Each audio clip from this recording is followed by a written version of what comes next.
En street workout, comme tu le sais, il y a énormément d'exercices. Beaucoup servent à rien et beaucoup vont être très utiles. Comme tu le sais, on est sur la chaîne de Poolboy où on va exclusivement parler de traction, de tirage. Et donc par conséquent, pour t'éclairer, j'ai décidé de réunir toutes les variantes de traction les plus importantes et t'expliquer à quoi elles servent, comment et pourquoi tu dois les implémenter dans ton entraînement. Et on commence par la première variation qui va être les tractions australiennes. La traction australienne, qui va être un tirage dit horizontal, va être la première variante que tu peux maîtriser sans même savoir faire de réelle traction dite verticale. Le but principal de ces tractions, ça va être le renforcement, c'est-à-dire solliciter les muscles que tu vas engager lorsque tu vas apprendre à faire de vraies tractions classiques. Donc oui, le but premier des tractions australiennes, c'est d'apprendre les véritables tractions. Mais ça ne veut pas dire que tu dois totalement les ignorer une fois que tu auras appris le mouvement. Ce que tu pourras faire par la suite, ça va être de les inclure dans un finisher à la fin d'une séance traction. La deuxième variation de traction, ça va être les tractions négatives. Le but de cet exercice, ça va être de faire le mouvement des tractions à l'envers pour gagner la force nécessaire pour le faire à l'endroit. Il faut savoir qu'en street workout, pour gagner en force dans n'importe quel mouvement, il est presque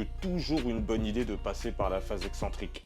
Et si tu suis mes vidéos, tu sais dans quel mouvement il n'est pas bon de l'appliquer. En numéro 3, nous y arrivons enfin, nous avons les tractions avec ses variations, c'est-à-dire les tractions dites pronation, supination et prise neutre. Et c'est là où on commence vraiment à s'amuser et que ça devient vraiment intéressant. L'intérêt des tractions, comme tu le sais, ça va être de gagner en force, de gagner du muscle et surtout, ça va être un prérequis vraiment très important pour l'apprentissage du muscle up. Comme tu le sais, si je dois vulgariser le muscle up, ça va être en gros une giga traction super explosive où on va monter au-dessus de la barre. Et bah avant d'apprendre le muscle up, tu dois passer par la case traction. En numéro 4, nous allons avoir les tractions dites chest to bar. Ces tractions, si tu en comprends le sens, vont être vraiment très importantes car on peut les utiliser dans différents contextes. Le but des tractions chest to bar, ça va être de tirer plus haut que d'habitude. Comment? En utilisant le facteur puissance. Donc par conséquent, améliorer ton explosivité et le fait de savoir tirer haut. Dans quel contexte? C'est vraiment très intéressant. Tu peux l'utiliser comme un exercice de renforcement afin d'apprendre ou d'améliorer ton muscle up. Tu peux aussi les utiliser comme exercice de renforcement pour augmenter ta puissance maximale en traction lestée. C'est-à-dire pour les personnes qui vont avoir un démarrage vraiment très lent en traction lestée, faites tout simplement des chest to bar avec l'intention d'aller du point A au point B le plus rapidement possible. Et tu peux aussi utiliser une petite variante de cet exercice qu'on va appeler le swing chest PU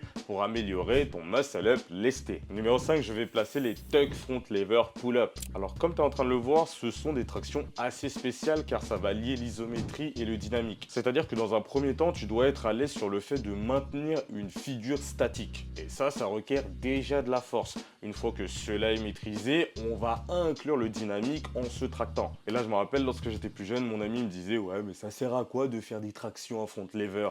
Et bah, ça va tout simplement te rapprocher du véritable front lever, la figure finale. Je souhaite que tu mettes cet exercice en tant que renforcement si ton but c'est d'apprendre le full front lever. Car comme je te l'ai dit au début, tu as deux prérequis. Tu dois maintenir une figure isométrique plus utiliser tes muscles afin de te tracter. Par conséquent, tous tes muscles qui vont être responsables du maintien de ton front lever vont être sollicités énormément. Donc imaginons qu'actuellement dans ton voyage, tu sois à l'Advanced Stock Front Lever et que tu l'entraînes 2 fois par semaine. Dans ton jour primaire, je vais te recommander de te concentrer uniquement sur l'isométrie, les holds, etc.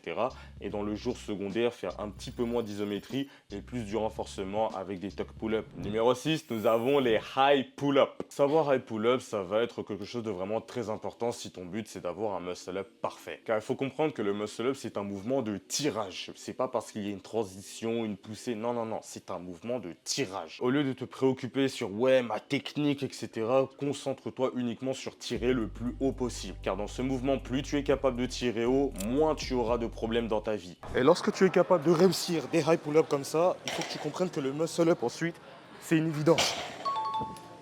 Hop là. Le high pull-up va être un prérequis pour le no deep muscle up, le dernier muscle up que tu vas apprendre. Et bien sûr, comme tu le vois actuellement, le high pull-up, c'est un mouvement qui se base énormément sur la vitesse, la puissance. Donc par conséquent, une amélioration de ton explosivité. De toute façon, comme tu l'as vu, tout ce qui va être lié au muscle up va être lié à l'explosivité et la puissance. En numéro 7, j'ai mis la variation de traction la plus intéressante. S'il y en a une que tu dois maîtriser, c'est celle-là, ça va être les tractions lestées. À partir du moment où tu vas être capable de te lester en traction, sache que tu peux absolument tout faire. Tu peux faire de l'hypertrophie, de la puissance et de la force maximale. Maintenant, là où la plupart des pratiquants ont du mal à comprendre ces notions-là, ça va être comment on fait pour faire tout cela. Il faut savoir que lorsque tu te laisses, tout va dépendre de ce qu'on appelle le 1RM, ta répétition maximale. C'est-à-dire, si je te mets 50 kg sous la ceinture et que tu es capable de faire une répétition, cela est ton 1RM. Et en fonction de ce nombre, il va nous suffire de prendre un pourcentage pour travailler des qualités totalement différentes. Si je te dis de travailler entre 80 et 100% de ton ARM, là tu travailles ta force maximale, ta capacité à soulever le plus lourd possible. Si je te demande de soulever entre 60 à 75% de ton ARM, tu vas plus être dans de la puissance maximale, c'est-à-dire ta capacité de soulever une charge lourde le plus rapidement possible. Et si je te dis de travailler environ entre 30 à 55% de ce même ARM, tu vas plus être dans de l'hypertrophie, ta capacité à déchirer tes fibres musculaires et créer du muscle. En numéro 8, nous allons avoir les one arm pull-up en négatif. Et oui, comme tu l'as compris, c'est du remplissage car ça va être exactement le même principe que les pull-up en négatif. Travailler la portion négative pour réussir la portion positive de ce mouvement. Et donc tu l'as compris, en numéro 9, nous avons les one arm pull-up. Et là, je vais te faire un petit disclaimer. C'est pas parce que tu travailles tes tractions à un bras que tu seras plus fort en traction à deux bras, c'est totalement faux. Et ouais, j'ai énormément travaillé mes tractions à un bras, j'ai fait énormément de tests, j'ai essayé de voir l'influence que ça avait sur mes tractions à deux bras et l'influence est minime. Donc par conséquent, quelle est la réelle utilité de faire des tractions à un bras? Eh bah déjà, numéro 1, la première utilité, c'est de tout simplement devenir fort de manière unilatérale. J'ai tout simplement remarqué que j'étais devenu beaucoup plus explosif à deux bras après avoir énormément entraîné mes tractions à un bras. Dans cette vidéo, je t'ai réuni les tractions que j'estime être les plus importantes.